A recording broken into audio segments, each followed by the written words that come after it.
কওমি হুজুরদের কাছে একটাই অস্ত্র, সনদ কাইটা দেয়। আপনার আলেম হওয়া কাইটা দিবে তারা।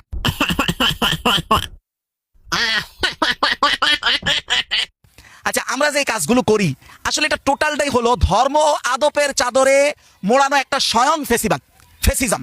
এটা আজকে আমি প্রমাণ করবো এবং আলোচনার শেষ দিকে একটা ইন্টারেস্টিং বিষয় আছে, আপনি বুঝবেন কার জাকাতে কোন হুজুরের রক্ত মাংস গড়ে উঠে। ওটা ইন্টারেস্টিং আছে, এটা শেষে বলবো।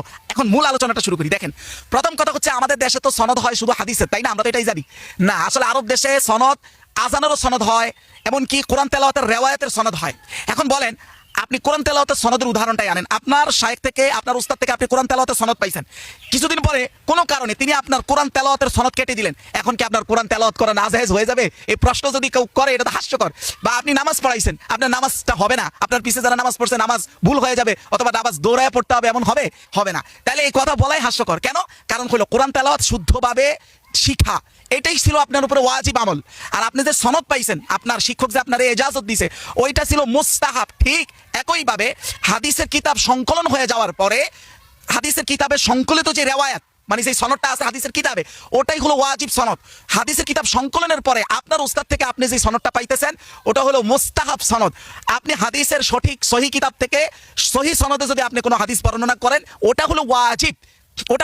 আর আপনার যে ব্যক্তিগত সনদ, ওটা হলো মুস্তাহাব। তো কোরআনের সনদের ক্ষেত্রে যেভাবে আপনার নামাজ অশুদ্ধ হয়ে যায় না, তেলাওয়াত করা নিষিদ্ধ হয়ে যায় না, ঠিক এখানে যদি কেউ সনদ, মুস্তাহাব সনদ কেটে দেয়, তাহলে তার হাদিস বর্ণনা করাও এটা নিষিদ্ধ হয়ে যায় না, এবং তার হাদিসের কিতাব পড়া বা আলেম দাবি করা, এটাও দাবি করতে পারবে না। এই কথা বলাটাই হলো হাস্যকর এবং ভ্রান্ত।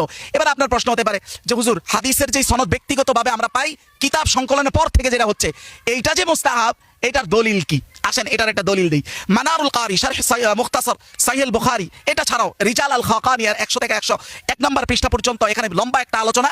এই আলোচনার এক পর্যায়ে বলা হচ্ছে যে ফাদাত আল হাজাতু ইলা সামা খাউফান মিনাত তাদলিসি ওয়াত তালবিসি, মানে হলো যে হাদিস শোনা, শ্রবণ, এইটা বহমান থাকার প্রয়োজন হলো এই যে মিনাত তাদলিস ওয়াত তালবিস, মানে হলো হাদিসের রেওয়ায়াতকে গুলিয়ে ফেলা, ইবারতকে গুলিয়ে ফেলা, অথবা তাদলিসের ভয়ে।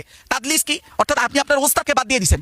এখন যেরকম উস্তাদরা বলে না যে আমি আমাকে তোমার থেকে বাদ দিয়ে দিছি, মানে আজকে থেকে আমি তোমার উস্তাদ না, এই কথা বলার কোনো সুযোগ নাই। এখানে বলা হচ্ছে যে তাদলিস বলেন, তালবিস বলেন, এইটার ভয়টা হলো ততক্ষণ বিখিলাফি মা বাদা তাদউইনিহি, এটা যখন কিতাব সংকলন হয়ে যায় তারপরে এটার আর কোনো ভিত্তি নাই। কারণ কিতাব সংকলন হয়ে যাওয়ার পরে যে হাদিস রিওয়ায়াত করা হয়, এটার ফায়দা হলো লিআন্না ফায়দাতুর রিওয়ায়া হিনাইযিন, তখন এটার ফায়দা হলো ইন্নামা হিয়া ইত্তিসালু সিলসিলাতিল ইসনাদ বিন নবী সাল্লাল্লাহু আলাইহি ওয়াসাল্লাম, রাসূলের সাথে হাদিসের সনদ বা চেইন এটা মিলছে কিনা, এতটুকুই হলো মূল, এটাই হলো ওয়াজিব।